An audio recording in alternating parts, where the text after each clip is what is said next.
O estoicismo é nihilista. Introdução.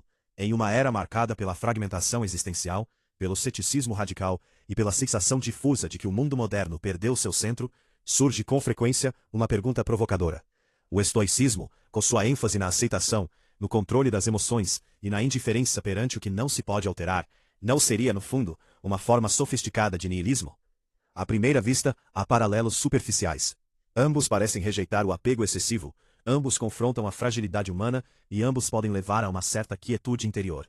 No entanto, uma análise profunda revela que o estoicismo não é nihilista.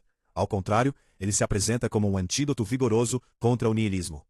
Enquanto o nihilismo dissolve o significado em um vazio absoluto, o estoicismo constrói um propósito inabalável, ancorado na virtude, na razão e na harmonia com a natureza. Este texto examina essa tensão com rigor filosófico, explorando raízes históricas, distinções conceituais, conexões com correntes contemporâneas, como a Red Pill e o MGTOW, e as implicações práticas para a vida moderna. Ao final, argumentaremos que o estoicismo não resigna o homem ao absurdo, mas o convida a uma afirmação heróica da existência. As raízes do nihilismo e do estoicismo, contextos históricos distintos. O nihilismo, tal como o conhecemos, floresce no século XIX, especialmente com Friedrich Nietzsche e suas reflexões sobre a morte de Deus. É a constatação de que os valores tradicionais, religiosos, morais, metafísicos, colapsaram, deixando o cosmos sem propósito inerente.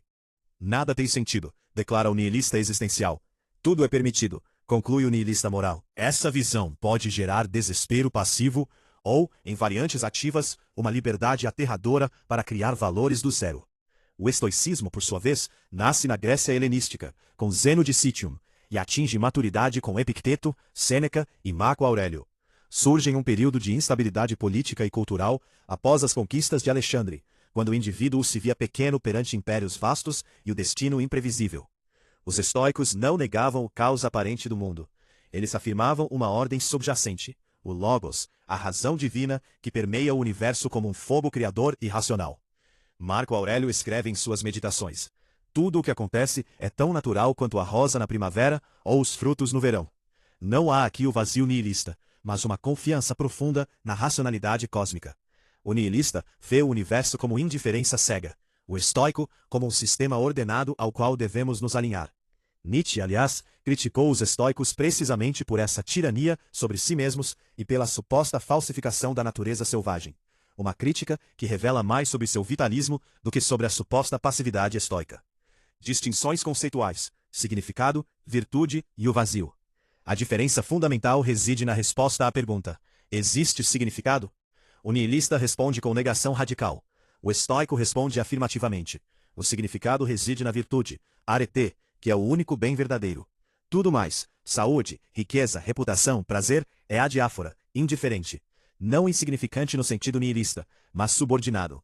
Epicteto, o escravo que se tornou filósofo, afirma no Enchiridion: algumas coisas estão sob nosso controle. Sob nosso controle estão a opinião, o impulso, o desejo, a aversão, e em uma palavra, tudo o que é nossa própria ação.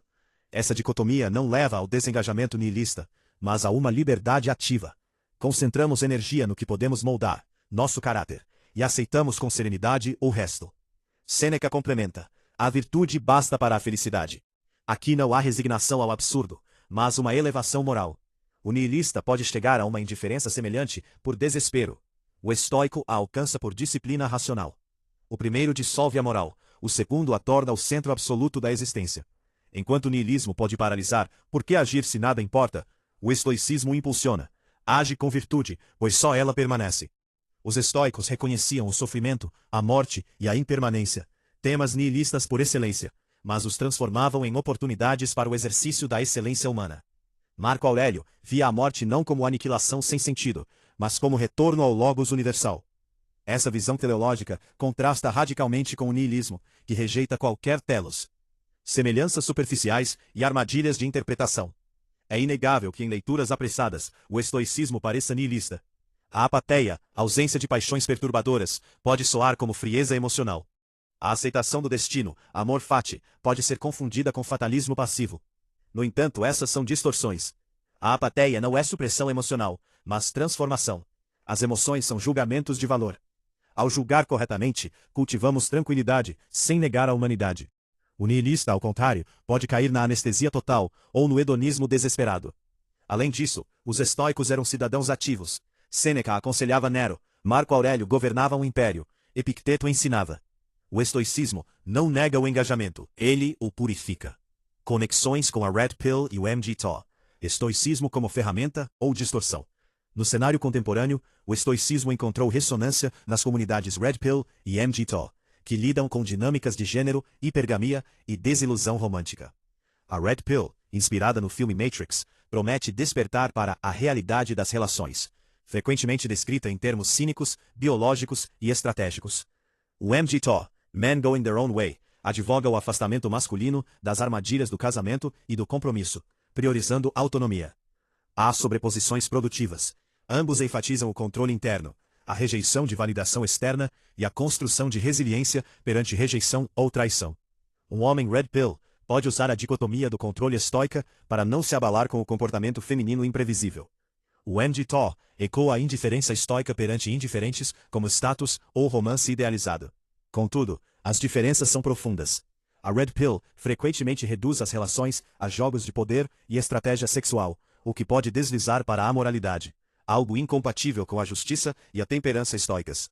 O MGTOW, em sua forma extrema, pode virar isolamento ressentido, enquanto o estoico busca harmonia social e dever cívico. O estoicismo não é ferramenta para vencer no mercado sexual. É caminho para a excelência humana, independentemente do resultado externo.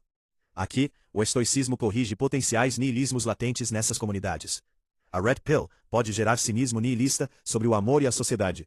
O estoico afirma que a virtude permanece possível, mesmo em um mundo imperfeito. Em vez de amargura, ele oferece eudaimonia, florescimento através da autodisciplina. Implicações práticas. Vivendo o estoicismo em tempos nihilistas. Na prática, adotar o estoicismo significa cultivar hábitos diários. Reflexão matinal sobre o dia, exame vespertino das ações, visualização negativa, premeditatio malorum, para preparar a mente. Significa responder à ansiedade moderna. Redes sociais, incerteza econômica, crises existenciais, não com escapismo ou raiva, mas com foco no presente e no caráter. Para o homem contemporâneo, isso implica priorizar competências e integridade sobre status, enfrentar o declínio físico e a mortalidade com dignidade, construir relacionamentos baseados em virtude, não ilusão. Nas conexões com Red Pill, MGTOW, significa usar a consciência das realidades biológicas e sociais, sem cair no ódio ou na abstenção total. Agir com sabedoria, coragem, justiça e moderação. Economicamente, significa resiliência perante perdas. Emocionalmente, liberdade perante rejeição. Filosoficamente, significa recusar tanto o otimismo ingênuo quanto o desespero nihilista. Conclusão. Afirmação estoica contra o vazio nihilista. O estoicismo não é nihilista. Ele é sua refutação mais elegante. Enquanto o nihilismo contempla o abismo e recua ou dança nele, o estoico olha o mesmo abismo e constrói uma ponte com razão e virtude. Ele não nega o sofrimento ou a impermanência. Ele os transcende ao encontrar propósito eterno na qualidade da própria alma. Em um mundo que parece cada vez mais nihilista, fragmentado por tecnologia, ideologias e crises, o apelo estoico ressoa com urgência. Não como fuga, mas como chamado à grandeza. Como Marco Aurélio nos lembra. Tu tens poder sobre tua mente, não sobre eventos externos. Reconhece isso, e encontrarás força. Que possamos, portanto, não apenas estudar o estoicismo, mas vivê-lo, com seriedade, profundidade e uma afirmação resoluta da vida virtuosa. O universo pode ser indiferente em aparência, mas o homem estoico o torna palco de sua excelência. Nisso reside não o vazio, mas a mais plena realização humana.